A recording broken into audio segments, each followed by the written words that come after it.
Yep, that's me. You're probably wondering to yourself, how did I get here? How was I chosen as the author and illustrator to take over the Jedi Academy series? Well, I'll tell you, and stay to the end of the video to learn about how I wanted to wrap the series up. The Jedi Academy series was the brainchild of an editor at Scholastic.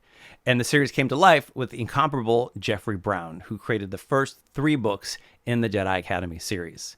After publishing 3 best-selling books, Jeffrey was ready to walk away and focus on his own worlds. And so Scholastic and Lucasfilm wanted to keep the series going. The series editor was on the search for a new author and illustrator. And one day, when visiting his sister, he noticed on her coffee table there were stacks of Lunch Lady books. His nephew was a big fan of my graphic novels. That chance encounter led for an invitation to me to pick up the lightsaber and make new books for Jedi Academy. It seems like it would be a simple enough answer to say yes, right? But wait, so that same week, I also got an invitation for a series of books from another iconic set of characters. Both Star Wars and this other project, they were both pop culture phenomenons of my childhood. And I couldn't choose both of them. I had to choose one. And overall, I wasn't sure if I wanted to jump into IP work, intellectual property. It would mean more cooks in the kitchen in the editorial process. And I took so much pride in creating my own world with my own books. And I was in the middle of creating the Platypus Police Squad books. I was still working on the Lunch Lady graphic novels. I was getting my young adult graphic memoir ready. So I would have to put that memoir on hold if I were to pick up one of these projects for these big characters. Plus, with IP, I wouldn't retain the rights, right? I'd be signing away the copyright of anything that I created, and that could have financial ramifications down the line, years to come.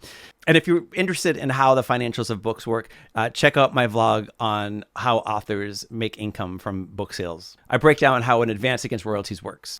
Gina, my wife, she offered me a great mindset shift. She said, well, just think of this as sweat equity into your career and getting your name out there. And she was totally right, because whichever one I said yes to, I would get paid in the immediate sense for making the books. But this is such a high visibility project that, my books would get into every single major bookstore in the country. And so ultimately, I decided to go with Star Wars because it's such a big universe in which I could play around and create my own little pocket, my own little corner of it. So the next step was I created a pitch that Scholastic approved and then shared with Lucasfilm.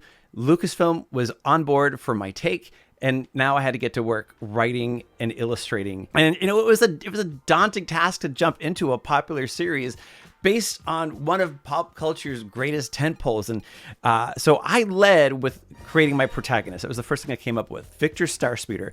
Victor he's like the polar opposite of Jeffrey Brown's Rowan. Whereas Jeffrey's Rowan is shy and unsure of himself, Victor he's outgoing and brash and totally overconfident. Here's the question I get asked most often. Did Lucasfilm tell you what to write? And they didn't. Ultimately, they hired me for me. And I had to remind myself that my job was to deliver a Jarrett J. Krosoczka book that was set in the world of the Star Wars universe. So my concepts for each title in the series led with the kid problems. The Star Wars problems, those would get layered on top of the kid problems as I was working on the drafts for the scripts. Because ultimately, I knew my kid readers needed to identify with something in their own lives if they were going to be invested in the story. Now, the only pushback that I ever received from Lucasfilm in all of the drafts was, continuity based.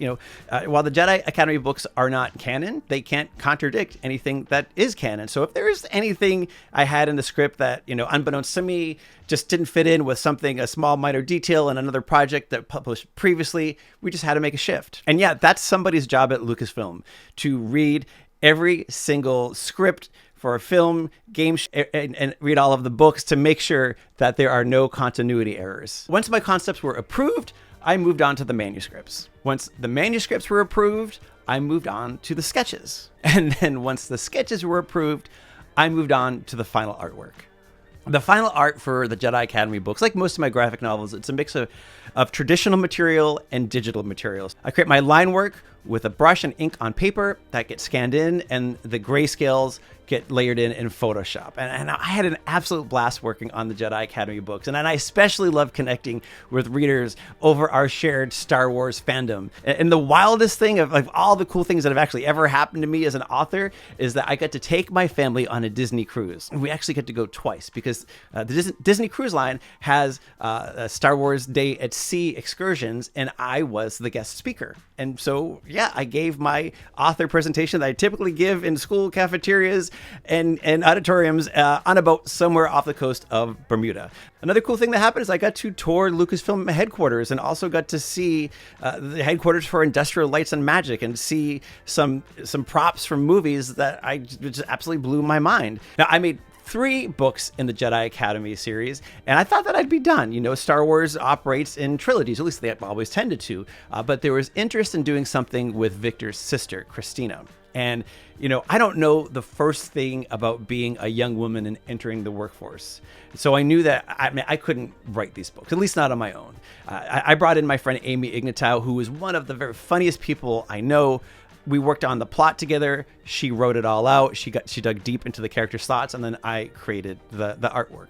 So all in all, I ended up making 6. Now, as far as I know, there aren't any new Jedi Academy books in the works. I'm not sure. I'm not privy to that information. You know, like Jeffrey before me, you know, I was ready to return to my own worlds, which by the way, get ready for new Lunch Lady books, which are on the horizon, as well as a new series for older set elementary school readers that has nothing to do with anything I've done before. Our contributions, the 3 of us, our contributions to Star Wars can continue to be published via box sets. I also got to play around in the world of Star Wars again via this book anthology that celebrated the 40th anniversary of the release of Return of the Jedi.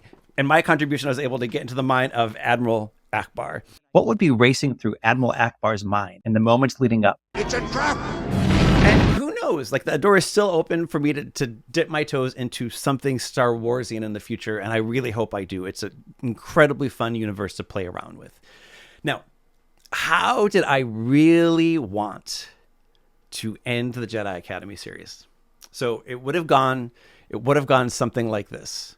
There's a knock at the door, and the door opens, and it's just a close on a kid's face. You would see like a shadow of an adult Jedi, and the kid would say, "Hey, Anakin, what's going on?" And then it would just abruptly end. What do you think? Would that have been a little bit too dark? A little bit too dark for these books? Even if I didn't write it down specifically, look, like, these books all take place in the prequel era of Star Wars, so we kind of really know the fates of these Jedi Academy characters. So that is how I got involved with Star Wars Jedi Academy. I had so much fun playing in that sandbox. If you've ever read them, if you read them when you were a kid, or if you're reading them now, I hope that you have enjoyed reading them as much as I enjoyed making them.